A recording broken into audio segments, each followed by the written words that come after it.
សួស្តីបងប្អូនថ្ងៃនេះខ្ញុំបង្ហាញពីការពាក់តំណដៃឬមកកសោបដៃការពារបាញ់ត្រីវាមានសម្រាប់ដៃស្ដាំនិងដៃឆ្វេងបងប្អូនកាន់ដងដៃឆ្វេងគឺត្រូវពាក់ខាងឆ្វេងណាហើយការពាក់គឺអត់ពិបាកទេគឺវាមានម្រាមពីរមួយយើងសើបនឹងមេដៃមួយទៀតយើងសើបដៃច្អល់ហើយយើងរឹតវាទៅកន្លែងកដៃហ្នឹងគឺអាចតាមទំហំបានទូធំវាមានកលាក់វាដូចកន្លែងរឹតគ្នាការចឹងណាហើយសម្រាប់ដុំត្រីនេះគឺដុំអ៊ីណុកហើយនេះគឺដុំជ័រ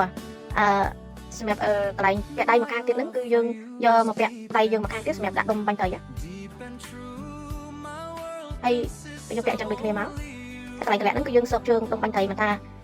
ដុំចោដុំដៃគឺមានជើងចឹងដូចគ្នាណាហើយក៏ព្រួយនេះគឺយើងយកមកចងនៅកន្លែងខ្សែវានឹងឲ្យជាប់ទៅពេលដែលយើងទិញបាញ់ទៅគឺអត់បាត់ព្រួយនឹងទេព្រោះវាជាប់ជាមួយនឹងខ្សែហើយដុំបាញ់ត្រីនេះគឺដៃអ៊ីណុកហើយកន្លែងយើងធ្វើដៃនេះគឺយើងអាចដូរឆ្វេងស្ដាំបានបើដុំជ័រនេះវិញគឺយើងដូរអត់បានទេសម្រាប់បងប្អូនគាត់រើតម្លៃធូរថ្លៃគឺអាចជាដុំជ័រនេះបានរាល់ដុំទាំងអស់ពេលដែលយើងអត់ចុចខាងក្រោយទេគឺវាទាញទៅគឺលឺសូរក្រែកអាហ្នឹងគឺវាតឹងអញ្ចឹងបើយើងអត់ចុចកន្លែងហ្នឹងទេគឺខ្សែវាតឹងអាចបាញ់ទៅគឺវាដាច់ខ្សែអញ្ចឹងពេលដែលយើងចុចវាទៅគឺទាញមកធូរស៊ុយអញ្ចឹងគឺអត់ដាច់ទេអញ្ចឹងមិនថា